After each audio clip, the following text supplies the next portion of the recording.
I welcome you in this video lecture. In the previous lecture, I had discussed up to question number 13 of exercise 3.2. Today, I will discuss from question number 14 and onwards. And today, I will complete this chapter. Now, let us discuss question number 14. In question number 14, we have show that this is not equal to this. Question 14 में अपने को दो matrix दिया हुआ है. This matrix is not equal to product of this matrix. ये हमें show करना है. शो करना चाहिए, अपने को बताना है कि इन दोनों मैट्रिक्स का जो प्रोडक्ट है, यह प्रोडक्ट इन दोनों मैट्रिक्स के प्रोडक्ट के इक्वल नहीं है. तो मैट्रिसेस का प्रोडक्ट मैट्रिक्स का प्रोडक्ट कैसे फाइंड किया जाता है, मैंने इसके बारे में काफ़ी डिस्कशन कर चुका है. बहुत सारे क्वेश्चंस मैंने प्रैक्टिस किए हैं.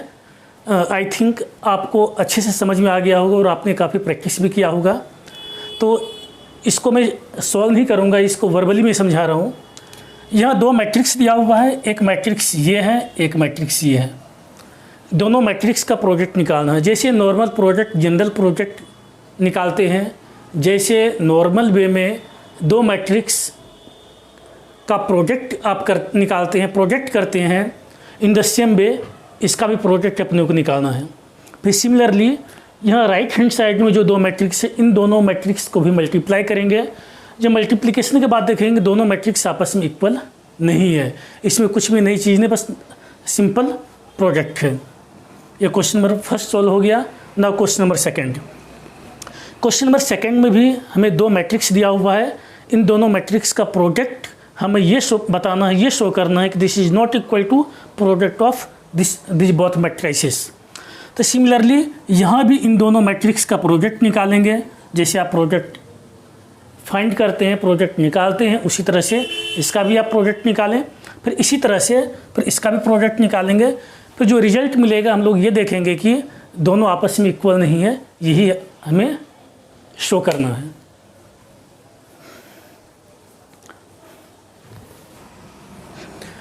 Now I will start question number 15. Question number 15 में दिया हुआ है find A square minus 5a plus 6i. That is हमें इसमें ए square minus 5a plus 6i का वैल्यू फाइंड करना है. If A equal to this, और हमें मैट्रिक्स ए का वैल्यू दिया हुआ है. तो first of all we have, हमें गिवन क्या है, ए इक्वल टू 2 0 1 2 1 3 1 माइनस 1 0. हमें मैट्रिक्स ए का वैल्यू दिया हुआ है. तो हमें value A square minus 5a plus 6i का वैल्यू फाइंड करना है. तो यहाँ पर देखिए 3 टर्म्स है. पहला टर्म ए स्क्वायर है, दूसरा 5a है, तीसरा 6i है. लेकिन हमें ए स्क्वायर का वैल्यू नहीं दिया हुआ है. तो सबसे पहले क्या करना है, सबसे पहले हम ए स्क्वायर का वैल्यू फाइंड करेंगे. नाउ ए स्क्वायर को लिख सकते हैं ए इंटू ए. अब यहाँ ए का वैल्यू पुट कर देते हैं.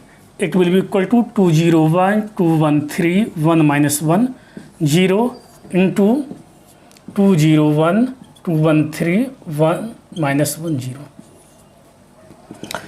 यहाँ पर ए का वैल्यू पुट कर दिया. अब जैसे मल्टीप्लाई करते हैं आप उसको वैसे ही आप इसको मल्टीप्लाई कर दें.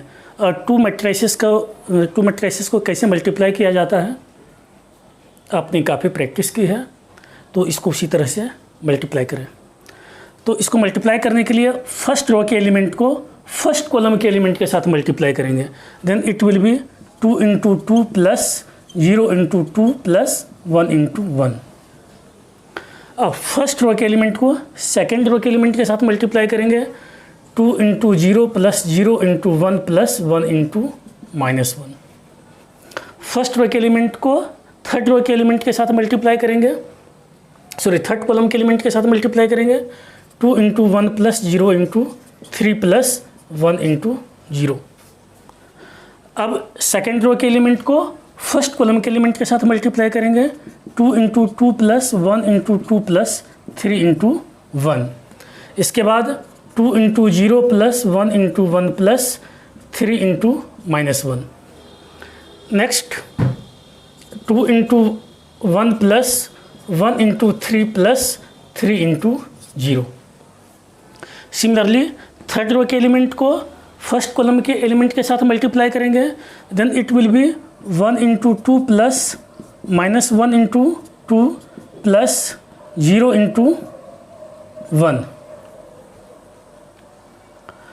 अब सेकेंड रो के एलिमेंट को सेकेंड कॉलम के एलिमेंट के साथ मल्टीप्लाई करेंगे, then 1 into 0 plus minus 1 into 1 plus 0 into minus 1।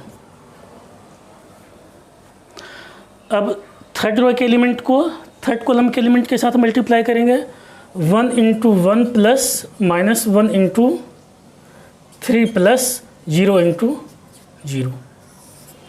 आपको इसे बहुत ही ध्यान से मल्टीप्लाई करना है।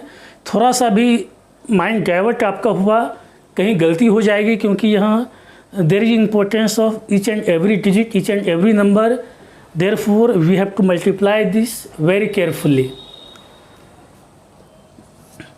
इक्वल टू, अब 2 into 2 4 plus 0 plus 1, 2 into 2 4 plus 2 plus 3, 1 into 2 2 minus 2 plus 0, 0 plus 0 minus 1, 2 into 0 0 plus 1 minus 3, 0 minus 1 plus 0। अब यहाँ 2 into 1 2 plus 0 plus 0, 2 plus 3 plus 0, 1 minus 3 plus 0। Okay, then it will be equal to 4 plus 1 5, 4 plus 2 plus 3 9, 2 से 2 cancel हो गया, this is 0, minus 1 minus 2 minus 1, this is equal to 2 5 and minus 2। इस तरह से हमें ए square का वैल्यू मिल गया, this is equal to A square. A square का यहाँ पर वैल्यू मिल गया। अब हमें वैल्यू फाइंड करना ए स्क्वायर माइनस 5 प्लस 6 आई का। नाउ ए स्क्वायर माइनस 5 प्लस 6 आई। अब वैल्यू पुट करिए, ए स्क्वायर का वैल्यू मिल गया है, this is 5 minus 1 2, 9 minus 2 5, 0 minus 1 minus 2, minus 5 into 2 0 1 2 1 3 1 minus 1 0 plus 6 into 1 0 0 0 1 0 0 0। यहाँ पर आई क्या है? I is the identity matrix. Identity matrix किस ऑर्डर का लेंगे? 3 ऑर्डर का लेंगे। क्यों लेंगे? क्योंकि ये एक स्क्वायर मैट्रिक्स है जिसका ऑर्डर 3 है, ये भी एक स्क्वायर मैट्रिक्स है, इसका ऑर्डर 3 है। इसलिए यहाँ पर आइडेंटिटी मैट्रिक्स, ऐसा आइडेंटिटी मैट्रिक्स लेंगे जिसका कि ऑर्डर 3 है। Equal to 5 minus 1 2 9 minus 2 5 0 minus 1 minus 2 minus. अब ये 5 है, 5 को जब अंदर लेके जाएंगे तो इस मैट्रिक्स के सभी एलिमेंट में 5 से मल्टीप्लाई करना है। Then it will be 10 0 5 10 5 15 5 minus 5 0 plus 6 0 0 0 6 0 0 0 6 equal to. अब यहाँ 3 मैट्रिक्स है, तीनों को ऐड करना है, तो इस 5 को इसका कोरोस्पोंडिंग एलिमेंट 10 है, इसके साथ रखेंगे, और इसके कोरोस्पोंडिंग एलिमेंट 6 है, तीनों को एक साथ कर देंगे। Then it will be 5 minus 10 plus 6। अब यहाँ माइनस 1 है, इसका कोरोस्पोंडिंग एलिमेंट 0 है, तो माइनस 0 होगा, प्लस 0। अब यहाँ 2 है, 2 माइनस 5, ध्यान दें यहाँ माइनस साइन है इसलिए माइनस साइन लगाया, यहाँ 5 है तो 5 लिख दिया, प्लस यहाँ 0 है तो 0 लिख दिया। Next 9 minus 10 plus 0 minus 2 minus 5 plus 6 5 minus 15 plus 0 0 minus 5 plus 0 minus 1 plus 5। ध्यान दें यहाँ पर माइनस है, यहाँ माइनस साइन है तो माइनस इंटू माइनस प्लस हो गया, और यहाँ 5 हो गया, प्लस 0 0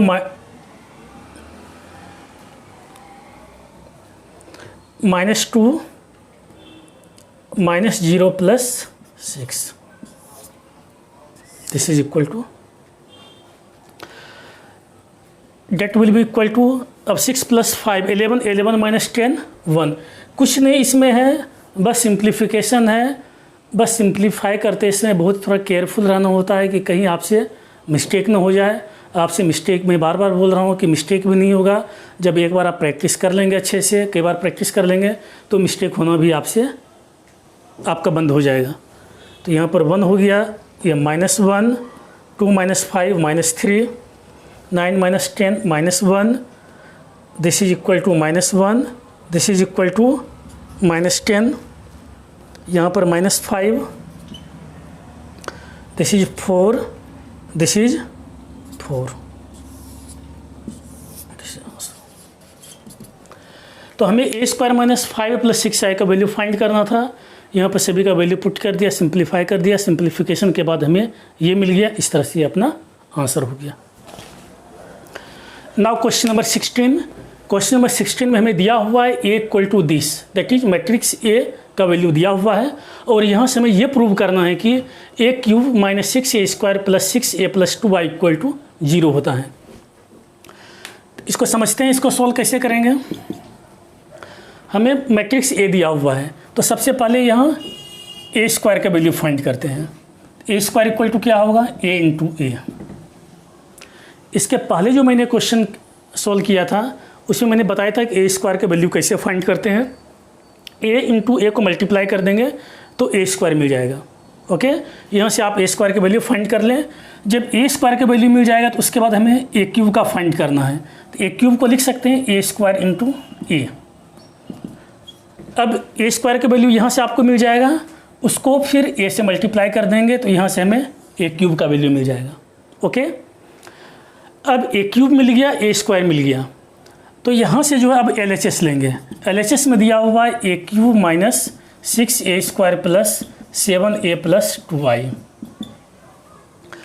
इसी it is equal to 0 matrix से 0 प्रूव करना है। अब यह a³ का वैल्यू मिल गया तो a³ का वैल्यू पुट कर देंगे, फिर -6 a² का वैल्यू यहाँ से मिल जाएगा, a² का वैल्यू पुट कर देंगे, +7 × a का वैल्यू दिया हुआ है +2i। i यहाँ पर क्या है, एक आइडेंटिटी मैट्रिक्स है और ये जो आइडेंटिटी मैट्रिक्स है इसका ऑर्डर 3 है। अब सभी का वैल्यू पुट कर देंगे, वैल्यू को पुट करिए, पुट करने के बाद इसको सिंप्लीफाई करिए। सिंप्लीफिकेशन के बाद आपको मिल जाएगा 0 0 0 0 0 0, आपको ये मिल जाएगा, ये 0 मैट्रिक्स मिल जाएगा और इसी को हम लोग सिम्बॉलिकली 0 लिखते हैं। This is RHS has proved. तो इस क्वेश्चन नंबर 16 में आपको कहीं कोई प्रॉब्लम नहीं होनी चाहिए। लेंदी है बट वेरी सिंपल। आप इसको सोल्व करने का प्रयास करें, आपसे सोल्व हो जाएगा। Now we will solve question number 17।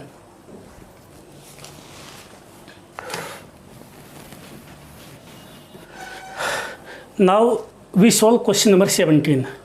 Question number 17 में हमें दिया हुआ है कि मैट्रिक्स A = दिस, एक मैट्रिक्स A दिया हुआ है, इसका वैल्यू ये है and I is the identity matrix of order 2, I = इतना दिया हुआ है। यहाँ से हमें K का वैल्यू फाइंड करना है, K का वैल्यू फाइंड करना है, जबकि हमें कंडीशन दिया हुआ है a² - ka + 2y। a² = ka - 2y दिया हुआ है। इस कंडीशन का यूज करते हुए हमें यहाँ K का वैल्यू फाइंड करना है। ये भी बहुत सिंपल है but I am solving this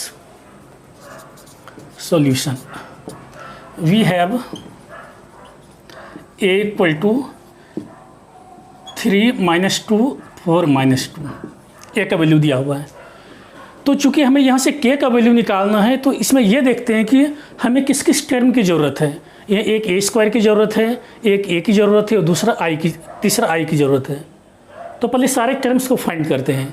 तो इसी प्रोसेस में पहले a² की वैल्यू फाइंड करते हैं। Now a² = a × a।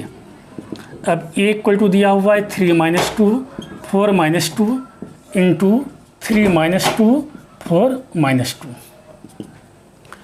इसको सॉल्व करते हैं तो यहाँ फर्स्ट रो के एलिमेंट को फर्स्ट कॉलम के एलिमेंट के साथ मल्टीप्लाई करते हैं। अब थोड़ा जो हम लोग काफ़ी मल्टीप्लिकेशन के प्रैक्टिस कर चुके हैं तो एक स्टेप जंप करेंगे। अब जंप कैसे करेंगे, सीधे लिखेंगे 3 इंटू 3 9 हो गया, plus -2 into 4, -2 into 4 -8, okay. 3 into 3 9, फिर -2 इंटू 4 -8। अब उसके बाद फर्स्ट रो के एलिमेंट को सेकंड कॉलम के एलिमेंट के साथ मल्टीप्लाई करेंगे, 3 into -2 -6, minus into minus plus 2 2 जा 4। अब सेकंड रो के एलिमेंट को फर्स्ट कॉलम के एलिमेंट के साथ मल्टीप्लाई करेंगे, 4 3 जा 12 -8। अब इस रो के एलिमेंट को सेकंड कॉलम के साथ मल्टीप्लाई करेंगे, -8 + 4, ओके। यहाँ पर एक स्टेप मैंने जंप कर लिया, यहाँ जंप कर गया है। 9 - 8 1, 12 - 8 4, this is -2, this is -4, okay. इस तरह से हमें a² का वैल्यू मिल गया। अब यहाँ हमें दिया हुआ है a² = ka - 2i। Now a² = ka - 2i, therefore सबका वैल्यू पुट कर देते हैं। a² = 1 - 2 4 - 4 = k इंटू a का वैल्यू 3 - 2 4 - 2 -2 इंटू 1001, i का वैल्यू मैंने पुट कर दिया। इम्प्लाइज दैट 1 - 2 4 -4 = अब k को अंदर लेके जाएंगे तो सभी एलिमेंट में मल्टीप्लाई करना होगा। It will B = 3k - 2k 4k - 2k, -2 को अंदर लेके जाएंगे तो 0 2 0 0 2 हो जाएगा। 2 को अंदर लेके जाएंगे तो 2 से यूनिट मैट्रिक्स के सभी एलिमेंट में मल्टीप्लाई करना होगा। 1 - 2 4 - 4 = ये 3k - 2 4k - 0 4k हो गया, या -2k - 0 -2k -2k - 2, ठीक है। अब यहाँ क्या देखते हैं, दो मैट्रिक्स है, दोनों मैट्रिक्स आपस में इक्वल है, कॉरस्पॉन्डिंग टर्म्स भी आपस में इक्वल होंगे। Therefore 1 = 3k - 2 implies that 1 + 2 = 3k, implies that 3 = 3k, implies that 3/3 = k, that is k = 1। This is the answer. हमें k का वैल्यू फाइंड करना था, k का वैल्यू मिल गया। अब यहाँ से भी आप देख सकते हैं 4 को भी 4k के साथ इक्वेट कर सकते हैं, 4k = 4, k = 1 मिल जाएगा। यहाँ से भी कर सकते हैं -2 = -2k, यहाँ से भी k = 1 मिल जाएगा। किसी भी एलिमेंट को कॉरस्पॉन्डिंग एलिमेंट के साथ इक्वेट करिएगा तो आपको k का वैल्यू मिल जाएगा। This is our answer. इस तरह से क्वेश्चन नंबर 17 सॉल्व हो गया। नाउ लेट अस solve question number 18। Question number 18 में दिया हुआ है if a = this, a = matrix दिया हुआ है and i is the identity matrix of order 2, और i एक आइडेंटिटी मैट्रिक्स है। कैसा मैट्रिक्स है, जिसका कि ऑर्डर 2 है। तो यहाँ से हमें ये शो करना है कि i + a = i - a into cos α sin α - sin α cos α = this. ये हमें प्रूव करना है। ये वाला जो पोर्शन है, we have to prove this. इस क्वेश्चन में ट्रिग्नोमेट्री का भरपूर यूज होगा, और मैं आपको सजेस्ट करना चाहता हूँ कि क्लास 11th में क्लास 11th के ट्रिग्नोमेट्री में जितना भी आपने फॉर्मूला याद किया है, जितना भी आपने लर्न किया है, उसको डेली उसको रिवाइज करें। एवरी डे जब सो के उठते हैं, जैसे भगवान की पूजा करते हैं ना, उसी तरह से जितना भी फॉर्मूला है, सारे फॉर्मूला को डेली रिवाइज करें, अच्छे से रिवाइज करें, उसकी थिंकिंग करें, उसका चिंतन करें, उसका मनन करें। जितना फॉर्मूला पे कमांड होगा, आप उतना कंफर्टेबल आप क्वेश्चन को सॉल्व करने में आप फील करेंगे। इसमें भी ट्रिग्नोमेट्री का भरपूर यूज है, न सिर्फ इस चैप्टर में, बल्कि जब मैं कैलकुलस ही स्टार्ट करूँगा, कैलकुलस में पूरा डिफरेंशियल कैलकुलस, पूरा इंटीग्रल कैलकुलस, ये कंप्लीट ट्रिग्नोमेट्री पर बेस्ड है। ट्रिग्नोमेट्री का जो फॉर्मूला बहुत ज़्यादा उसमें यूज होगा, इसीलिए प्रयास करें कि अभी से ही बिल्कुल कंठस्थ करें, तो क्या दिमाग में फिट कर लें। कोई फॉर्मूला हो, किसी भी तरह से उसका यूज हो, किसी भी तरह से उसको एप्लीकेट करना हो, आपके दिमाग में बिल्कुल इमीडिएट आना चाहिए, इमीडिएट वो क्लिक करना चाहिए। तो इस क्वेश्चन को सॉल्व करते हैं। First of all we have a equal to this, we have a equal to 0 minus 10 alpha by 2 10 alpha by 2 0। ये हमें एक मैट्रिक्स ए दिया हुआ है। ओके, तो बाय LHS सबसे पहले LHS लेते हैं। LHS में हमें यहाँ I प्लस ए दिया हुआ है और हमें पता है कि I क्या है, I एक आइडेंटिटी मैट्रिक्स है जिसका कि ऑर्डर 2 है। तो ये क्या मिल जाएगा 1 0 0 1, ठीक है। और ए का वैल्यू दिया हुआ है 0 minus 10 alpha by 2 10 alpha by 2 0।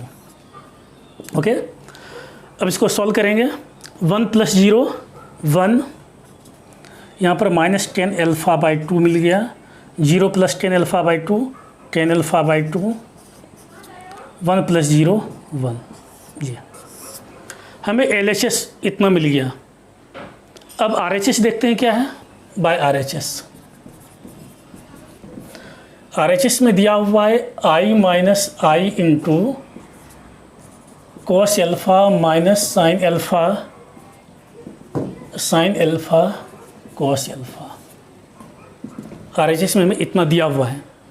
Okay, अब I का वैल्यू पुट करते हैं। I इक्वल टू 1 0 0 1 माइनस ए का वैल्यू दिया हुआ है 0 minus 10 alpha by 2 10 alpha by 2 0। इसको मैं यहाँ करली ब्रैकेट में डाल देता हूँ। ओके, RHS में I minus A into this है, तो I का वैल्यू मैं यहाँ पुट कर दिया और A का वैल्यू मैंने यहाँ पर पुट कर दिया।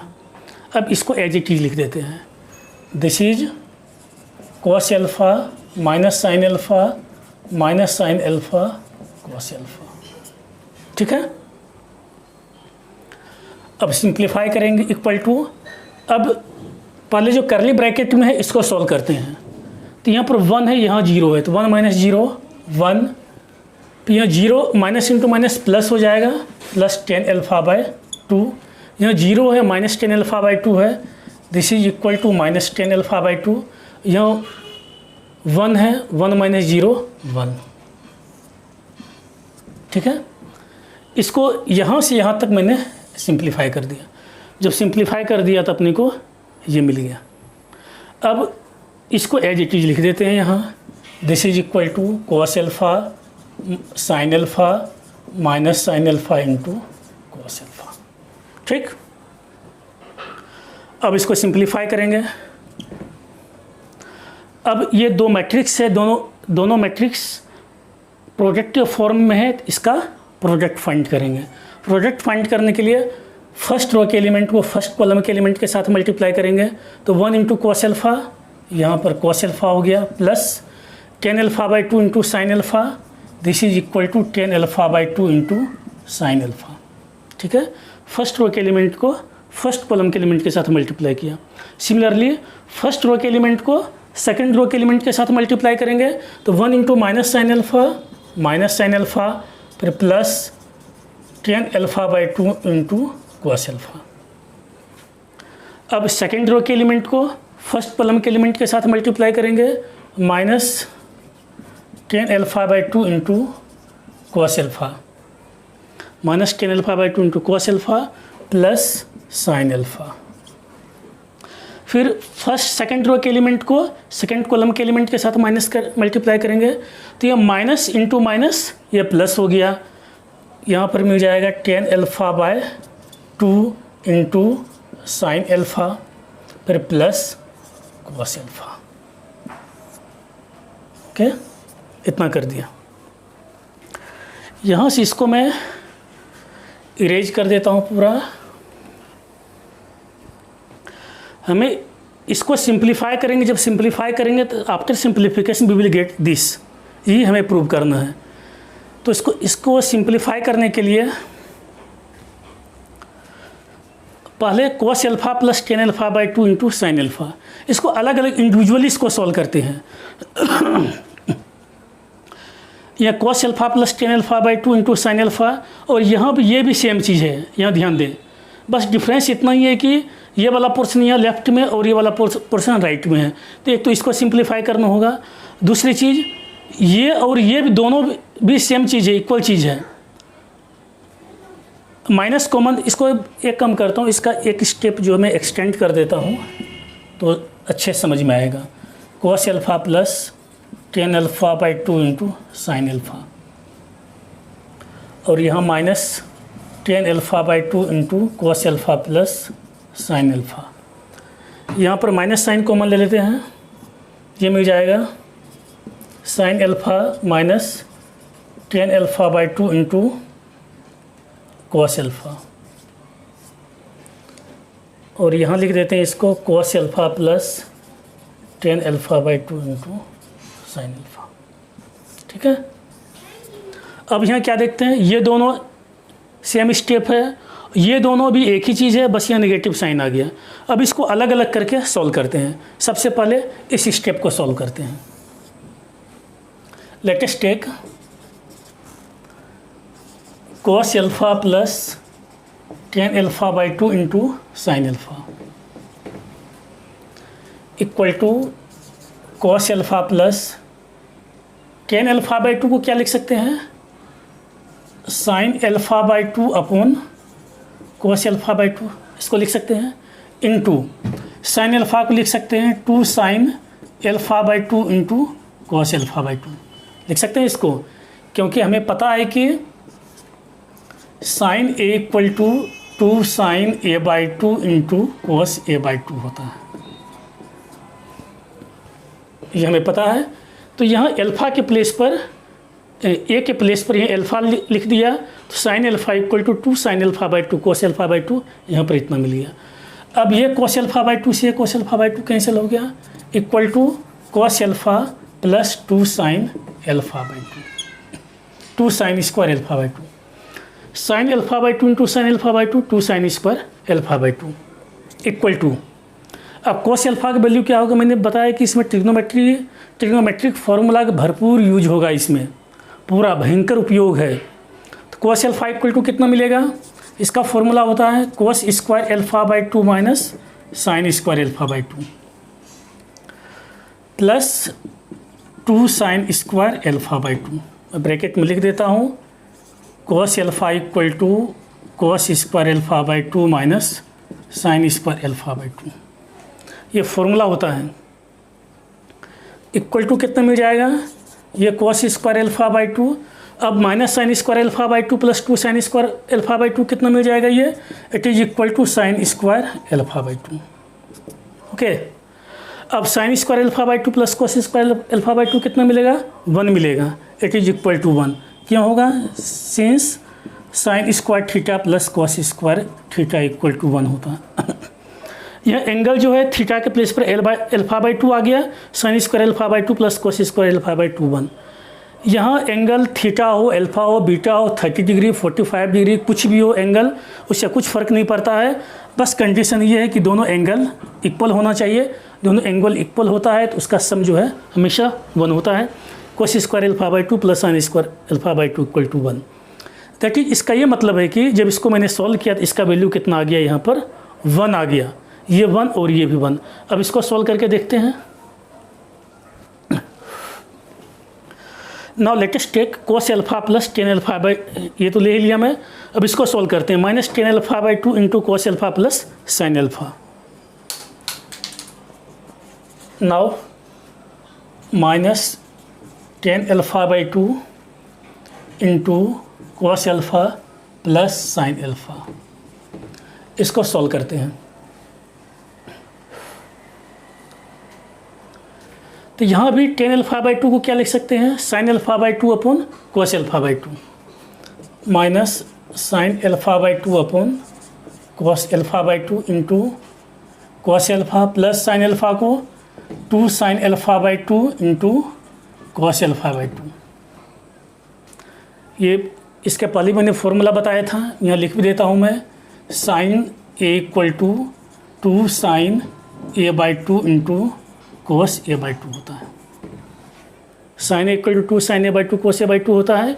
तो ए के प्लेस पर अल्फ़ा पुट कर दिया, तो sine alpha equal to 2 sine alpha by 2 into cos alpha by 2 होगा। इक्वल टू, अब यहाँ कॉमन ले लेते हैं, यहाँ भी साइन अल्फ़ा बाई 2, यहाँ भी साइन अल्फ़ा बाई 2 है। साइन अल्फ़ा बाई 2 कॉमन ले लिया, तो minus cos alpha upon cos alpha by 2 plus 2 cos alpha by 2 आ गया। Okay, equal to sine alpha by 2 into यहाँ पर एलसीएम हो गया कोस अल्फ़ा बाई 2, तो यहाँ पर minus cos alpha plus 2 cos square alpha by 2। इसमें कुछ भी नहीं, बस सिंप्लीफिकेशन है। इक्वल टू, इसको ऐसा लिख दिया sine alpha by 2 upon cos alpha by 2। अब यहाँ कितना मिल जाएगा, cos alpha equal to cos alpha by 2 cos square alpha by 2 minus sine square alpha by 2 होता है। हमें पता है, इसके पहले मैंने भी यूज किया है, cos theta equal to cos square theta by 2 minus sine square theta by 2 plus 2 cos square alpha by 2। इतना हो गया। यहाँ मैं लिख देता हूँ since cos alpha equal to cos square alpha by 2 minus sine square alpha by 2, ये formula होता है। ठीक, अब यहाँ से कितना मिल जाएगा, अब sine alpha by 2 upon cos alpha by 2 equal to ये 10 अल्फ़ा बाई 2 हो गया, 10 अल्फ़ा बाई 2 इंटू, अब ब्रैकेट ओपन करेंगे, minus cos square alpha by 2 plus sine square alpha by 2 plus 2 cos square alpha by 2।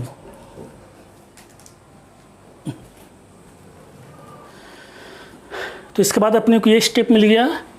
Now it will be equal to 10 alpha by 2 into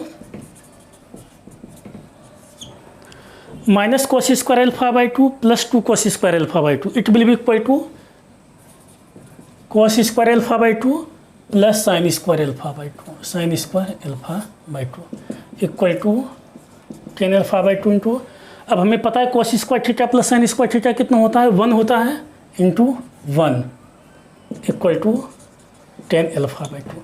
इस तरह से जब इसको मैंने सॉल्व किया तो सॉल्व करने के बाद अपने को यहाँ पर मिल गया। ठीक है, इसको फर्स्ट कर दिया, from first RHS equal to कितना मिल गया। अब जो भी वैल्यू फाइंड किया इसको यहाँ पर पुट कर देते हैं, cos alpha plus 10 alpha by 2 into sine alpha, इसका वैल्यू कितना मिल गया था हमें, इसका वैल्यू 1 मिला था, दिस इज इक्वल टू 1।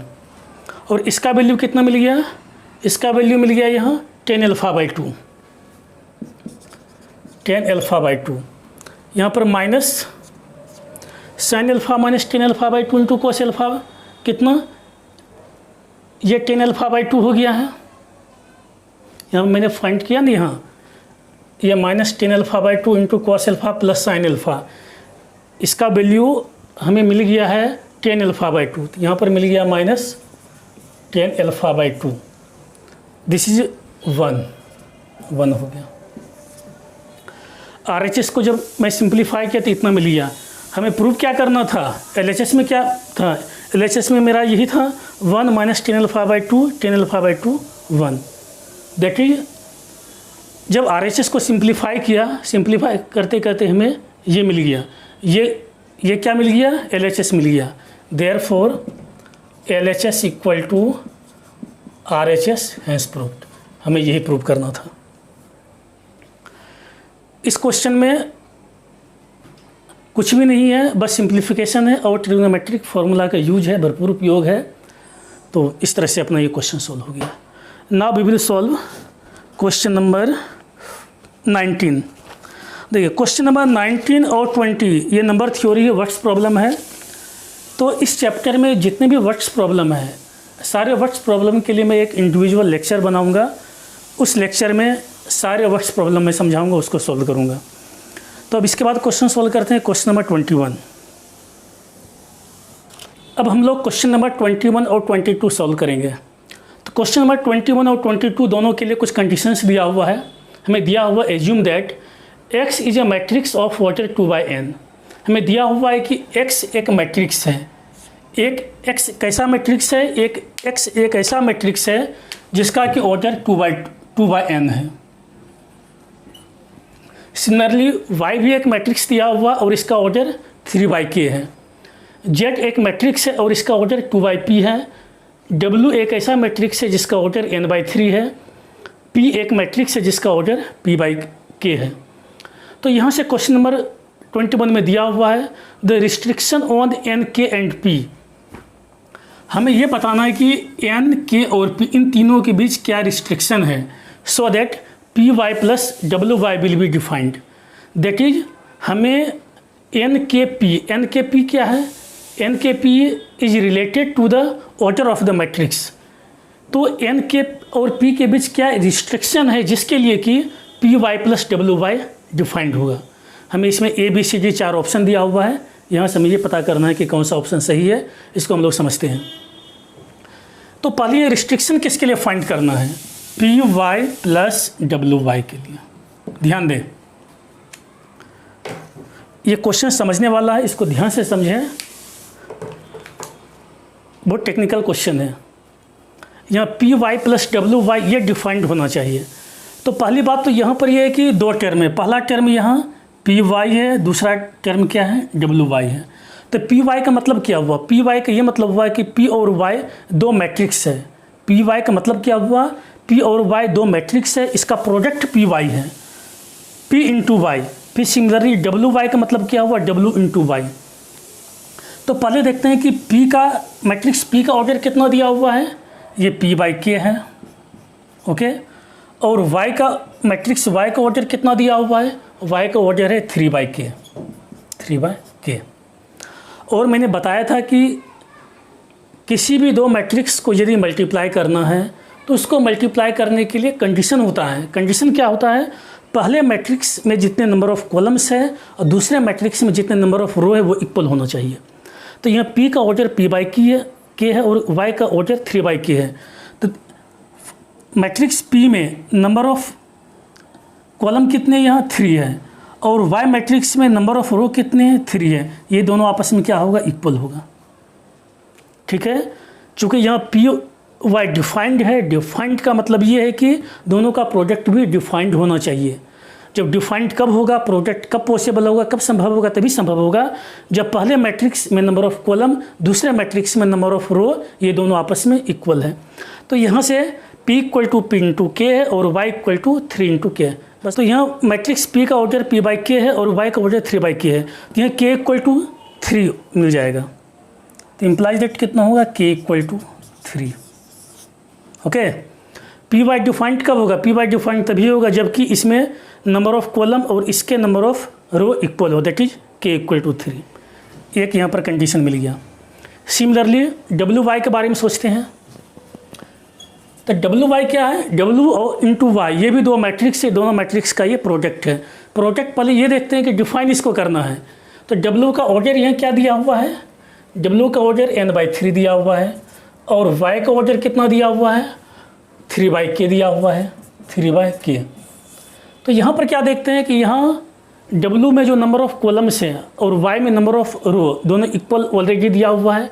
यहाँ तो दिया हुआ है ये, इसलिए इसके बारे में विचार करने की कोई ज़रूरत ही नहीं है, ठीक है। अब जब w इंटू वाई करेंगे, जब इन दोनों मैट्रिक्स का प्रोडक्ट निकालेंगे तो इसका ऑर्डर क्या होगा? इसका ऑर्डर मिल जाएगा n इंटू के। w कोई मैट्रिक्स है जिसका ऑर्डर n/3 है और y मैट्रिक्स है, इसका ऑर्डर 3/k है। तो जब दोनों का प्रोडक्ट निकालेंगे तो इस मैट्रिक्स का ऑर्डर होगा n/k हो जाएगा, ठीक है। और जब p और y दोनों का जब मल्टीप्लाई करेंगे तो इस मैट्रिक्स का ऑर्डर क्या होगा? p/k होगा। यहाँ k इक्वल टू 3 होगा और इस मैट्रिक्स का ऑर्डर p/k होगा, क्योंकि k3 दोनों में कॉमन है तो इसका ऑर्डर मिल जाएगा p इंटू के। अब यहाँ पर एक चीज़ और है, अब दोनों के बीच किसका साइन है? एडिशन का साइन है। एडिशन का साइन का मतलब क्या हुआ? दोनों मैट्रिक्स को ऐड करना है। जब ऐड कब करेंगे, जब ऐड तभी होगा जब दोनों इक्वल ऑर्डर का होगा, सेम ऑर्डर का होगा। तो यहाँ पर पी वाई का जो ऑर्डर है ये पी वाई के है, P Y plus W Y है। तो इसका जो ऑर्डर है ये हमें पी बाई के है, और इसका जो ऑर्डर है ये एन बाई के मिल गया है। ठीक है, तो दोनों का ऑर्डर क्या होगा, आपस में सेम होगा, इक्वल होगा। जब दोनों का ऑर्डर इक्वल होगा तो इसका मतलब क्या हुआ, पहला मैट्रिक्स में जो नंबर ऑफ रो है दूसरे मैट्रिक्स में भी नंबर ऑफ रो उतनी ही होगा। तो पहला मैट्रिक्स में जितना नंबर ऑफ कॉलम होगा दूसरे मैट्रिक्स में भी नंबर ऑफ कॉलम उतना ही होगा, तभी तो उसका एडिशन संभव है, अदरवाइज एडिशन संभव नहीं है। देयरफॉर यहाँ से कितना मिल जाएगा, P equal to N and K equal to K. तो P इक्वल टू एन होगा और K इक्वल टू के होगा, बट K इक्वल टू 3 मिल चुका है, but K equal to 3। Therefore क्या मिल जाएगा, P equal to N and K equal to 3। ये आंसर अपना हो गया। इस तरह से आंसर मिल गया P equal to N and K equal to 3। तो अपना जो ऑप्शन यहाँ पर ए दिया हुआ ये सही होगा, क्योंकि P इक्वल टू एन है और K इक्वल टू 3। ये बहुत ही इंपॉर्टेंट क्वेश्चन है और बहुत टेक्निकल क्वेश्चन है, समझने वाला क्वेश्चन है।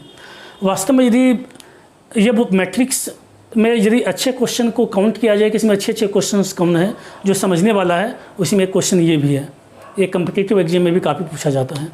तो इस तरह से अपना आंसर ये हो गया। अब इसी तरह से क्वेश्चन नंबर 22 सॉल्व करेंगे। क्वेश्चन नंबर 22 में दिया हुआ है if n equal to P, हमें दिया हुआ है कि n इक्वल टू पी है, then the order of the matrix 7x minus 5z is. ये मैट्रिक्स एक दिया हुआ है 7x माइनस 5z, इसका हमें ये पता करना है कि इसका ऑर्डर क्या होगा। तो पहले ये देखते हैं कि मैट्रिक्स x इसका ऑर्डर कितना दिया हुआ है। मैट्रिक्स x का ऑर्डर दिया हुआ है 2/n। मैट्रिक्स x का ऑर्डर यहाँ 2/n दिया हुआ है। जब 7 से मल्टीप्लाई करेंगे, किसी स्केलर क्वांटिटी से मल्टीप्लाई करेंगे, तब भी 7x का भी ऑर्डर क्या होगा, 2/n ही होगा।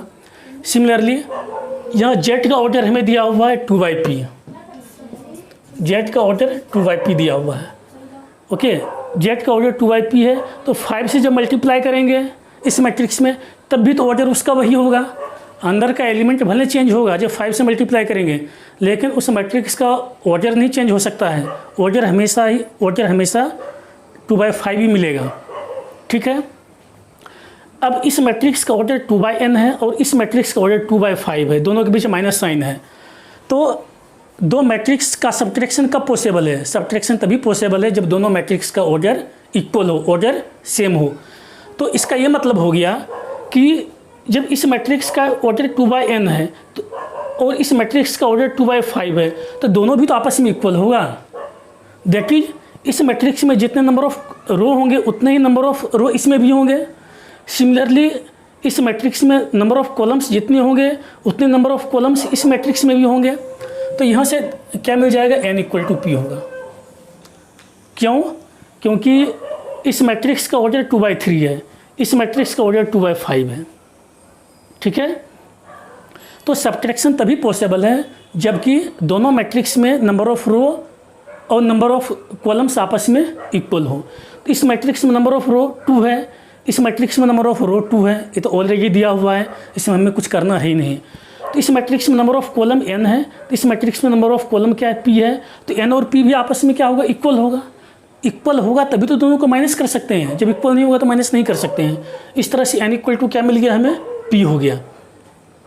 ठीक है, तो जब दोनों को सब्ट्रैक्ट करेंगे, जब सब्ट्रैक्ट करेंगे तो इस मैट्रिक्स का ऑर्डर क्या होगा, अब इसका ऑर्डर मिल जाएगा या तो 2/n होगा या फिर 2/5 होगा। ध्यान दें, जब इन दोनों मैट्रिक्स को आपस में सब्ट्रैक्ट करेंगे तो इसका ऑर्डर क्या होगा, या तो 2/n होगा या फिर 2/5 होगा, 2/p होगा। ऐसा क्यों होगा, क्योंकि सब्ट्रैक्शन तो तभी पॉसिबल है जब उसका ऑर्डर इक्वल हो, ऑर्डर सेम हो। तो इसका ऑर्डर क्या होगा, 2/n या 2/p। लेकिन हमें क्या दिया हुआ है, n इक्वल टू p दिया हुआ है, but n equal to p।